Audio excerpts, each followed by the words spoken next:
Penguin Random House Audio presenta La Torre Elevada, Al-Qaeda y los orígenes del 11S de Lawrence Wright, narrado por Carlos Álvarez. Para mi familia, Roberta, Caroline, Gordon y Karen. Prólogo. El día de San Patricio de 1996, Daniel Coleman, un agente que trabajaba en la sede neoyorquina de la Oficina Federal de Investigación, FBI, y se ocupaba de casos de inteligencia exterior, condujo hasta Tyson's Corner, Virginia, para tomar posesión de su nuevo destino.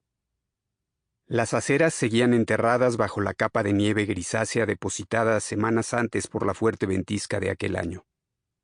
Coleman entró en un anodino rascacielos de oficinas del gobierno llamado Gloucester Building. Tomó el ascensor y se bajó en el 5º piso.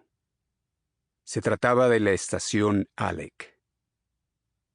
A diferencia de las demás estaciones de la Agencia Central de Inteligencia, CIA, ubicadas en los diferentes países que vigilan, Alec era la primera estación virtual y se encontraba a solo unos kilómetros de la sede central de Langley. En el organigrama de la agencia aparecía catalogada como Vínculos Financieros Terroristas, una subdivisión del Centro de Antiterrorismo de la CIA, pero en la práctica se dedicaba a rastrear las actividades de un único individuo, Osama Bin Laden, cuyo nombre había aflorado como principal financiador del terrorismo.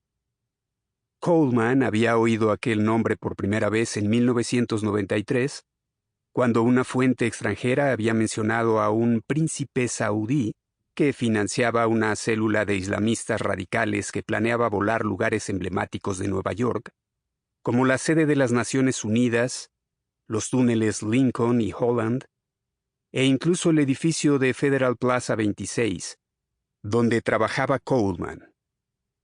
3 años más tarde, el FBI por fin había encontrado tiempo para enviarle a examinar la información recopilada por la CIA con objeto de determinar si había motivos para iniciar una investigación.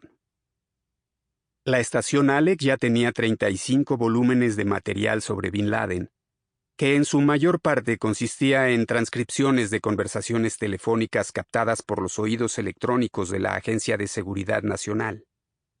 Coleman halló el material repetitivo y poco concluyente. Aún así, abrió un expediente sobre Bin Laden, más que nada para reunir toda la información por si se daba el caso de que el financiero islamista resultaba ser algo más que eso. Como muchos otros agentes, Dan Coleman se había preparado para combatir la Guerra Fría. Había ingresado en el FBI como archivero en 1973. Culto e inquisitivo, Coleman se sentía atraído por el contraespionaje. En los años 80 se dedicó a reclutar espías comunistas en el seno de la populosa comunidad diplomática que gravitaba en torno a las Naciones Unidas. Uno de los más valiosos fue un agregado de Alemania Oriental. Sin embargo, en 1990, recién acabada la Guerra Fría, se incorporó a una unidad que se ocupaba del terrorismo en Oriente Próximo. Su trayectoria hasta aquel momento apenas le había preparado para este nuevo giro en su carrera, pero lo mismo se podía decir de todo el FBI, que consideraba el terrorismo más una molestia que una amenaza real. Resultaba difícil creer que, en aquellos radiantes días que siguieron a la caída del muro de Berlín, Estados Unidos todavía tuviera algún enemigo real. Después, en agosto de 1996, Bin Laden declaró la guerra a Estados Unidos desde una cueva de Afganistán. La razón que alegó fue que seguía habiendo tropas estadounidenses en Arabia Saudí 5 años después de la Primera Guerra del Golfo. El terror contra vosotros que lleváis armas en nuestra tierra es un derecho legítimo y una obligación moral, declaró. Decía hablar en nombre de todos los musulmanes e incluso se dirigió personalmente al secretario de Defensa estadounidense, William Perry, en su larga fatwa.